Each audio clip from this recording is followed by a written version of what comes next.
ತುಂಬ ಜನ ನಾನು ನನ್ನ ಮಗಳಿಗೆ ರೆಡಿ ಮಾಡೋವಾಗ ಆಗಲಿ ನಾವು ರೆಡಿ ಆಗಿ ನೀವು ಯಾಕೆ ಬ್ಯೂಟಿಷಿಯನ್ ಆಗಬಾರ್ದು ಈ ಥರ ಯಾಕೆ ಕೋರ್ಸ್ ಮಾಡಬಾರ್ದು ಅಂತ ನಾನು ತುಂಬ ಜನ ಹೇಳ್ತಾ ಇದ್ರು.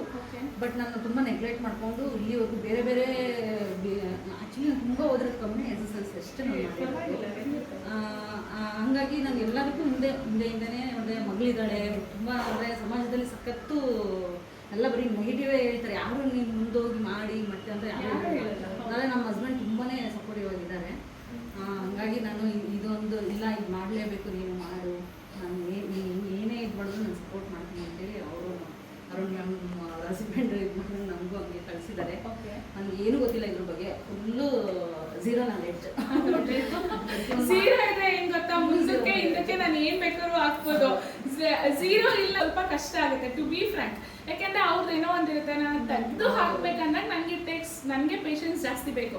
ಝೀರೋ ಇದ್ದಾಗ ಪಕ್ಕದಲ್ಲಿ 1 ಆದ್ರೂ ಹಾಕ್ಬೋದು, 11 ಆದ್ರೂ ಹಾಕ್ಬೋದು, ಎಷ್ಟು ನಂಬರ್ಸ್ ಬೇಕಾದ್ರೂ ಹಾಕ್ಬೋದು. ನಿಮ್ಮ ಟ್ಯಾಲೆಂಟು ಕೂಡ ನನ್ನ ಎಫರ್ಟ್ಸು ಕೂಡ ಆಗುತ್ತೆ. ಬಟ್ ಪ್ಲಸ್ ಇದ್ದಾಗ ಏನಾಗುತ್ತೆ, ನನಗೆ ಸ್ವಲ್ಪ ನಾನು ಎಫರ್ಟ್ಸ್ ಜಾಸ್ತಿ ಆಗ್ಬೇಕು. ಅದು ನಿಮ್ಗಳಿಗೆ ಗೊತ್ತಾಗಲ್ಲ ನಾನು ಆಗ್ತಿರೋ ಎಫರ್ಟ್ಸು, ಮಾಡ್ತಾ ಇದ್ದಾಗ ನನಗೆ ಗೊತ್ತಾಗ್ತಾ ಇರುತ್ತೆ. ಬಟ್ ಝೀರೋ ಇದ್ದರೆ ಟು ಬಿ ಫ್ರಾಂಕ್ ಎಲ್ಲ ಆರಾಮಾಗಿ ಫೀಲ್ ಮಾಡ್ಕೋಬೋದು, ಈಸಿಯಾಗಿ ಫೀಲಿಂಗ್ ಹೋಗ್ಬಿಡುತ್ತೆ.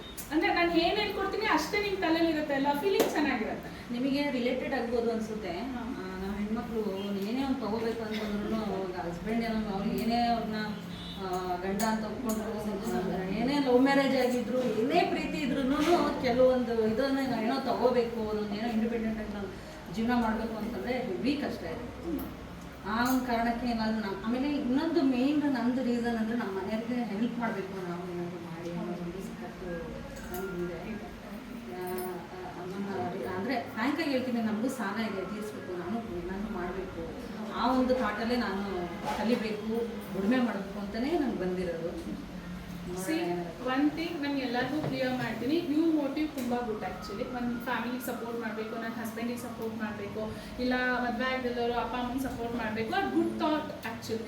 ಬಟ್ ಎಲ್ಲದಕ್ಕಿಂತ ಫಸ್ಟ್ ಥಿಂಗ್ ನೀವು ಅರ್ಥ ಮಾಡ್ಕೋಬೇಕಾಗಿರೋದು, ಈ ಫೀಲ್ಡಿಗೆ ಎಂಟ್ರಿ ಕೊಡ್ತಾ ಇದ್ದೀನಿ ಅಂದಾಗ ಅರ್ನಿಂಗ್ಸ್ ಮಾಡ್ತೀನಿ ಅನ್ನೋದು ಒಂದು ಪಾರ್ಟ್ ಆದರೆ ಫಸ್ಟು ನನಗೆ ಎಕ್ಸ್ಪೀರಿಯನ್ಸ್ ಬೇಕು. That is first part.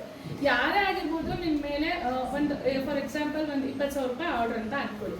ಒಂದು 20,000 ರೂಪಾಯಿ ಆರ್ಡ್ರ್ ಕೊಡ್ತಾರೆ ಅಂದರೆ ಫಸ್ಟ್ ಅವ್ರು ಏನು ನೋಡ್ತಾರೆ? ಕ್ವಾಲಿಟಿ ಮತ್ತು ನಿಮ್ಗೆ ಎಷ್ಟು ವರ್ಷ ಎಕ್ಸ್ಪೀರಿಯನ್ಸ್ ಇದೆ ಅಂತ ನೋಡ್ತಾರೆ. ನೀವು ಸ್ಟಾರ್ಟಿಂಗ್ ಸ್ಟೇಜಲ್ಲಿ ಮೈಂಡ್ ಸೆಟ್ ಫಿಕ್ಸಿಂಗ್ ಹೇಗಾಗಬೇಕು ನಿಮಗೆ ಅಂತ ಹೇಳಿದ್ರೆ, ಮನಿ ಕಂಪ್ಲೀಟ್ಲಿ ಇಂಪಾರ್ಟೆಂಟ್, ಎಲ್ಲರಿಗೂ ಬೇಕು, ಎಲ್ಲರಿಗೂ ಅವಶ್ಯಕತೆನೂ ಇದೆ. ಅದ್ರ ಜೊತೆಗೆ concentrate on experience, work experience. ಕಲಿತು ಎಷ್ಟು ವರ್ಷ ಆಗಿದೆ ಅನ್ನೋದಿಲ್ಲಿ ಮ್ಯಾಟ್ರ್ ಆಗಲ್ಲ, ವರ್ಕ್ ಮಾಡಿ ಎಷ್ಟು ವರ್ಷ ಎಕ್ಸ್ಪೀರಿಯನ್ಸ್ ಇದೆ ಅನ್ನೋದು ಮ್ಯಾಟ್ರ್ ಆಗುತ್ತೆ. ಹೌದಾ ಇಲ್ವ? ಕಲ್ತ್ಬಿಟ್ಟು ನಾನು ಮನೇಲಿ ಕೂತ್ಕೊಂಡ್ರೆ ಮೇಕಪ್ ಆರ್ಟಿಸ್ಟ್ ಅಂತಾರ, ಇಲ್ಲ ನಾನು ಕಲ್ತು ಮನೇಲಿ ಕೂತಿರೋ ನೀವು ಯಾರಾದ್ರೂ ನನ್ನ ಹತ್ರ ಬರ್ತಿದ್ರಾ? ಯಾರು ಬರ್ತಾ ಇಲ್ಲ. ಕೆಲಸ ಮಾಡ್ತಿದ್ದಕ್ಕೆ ತಾನೇ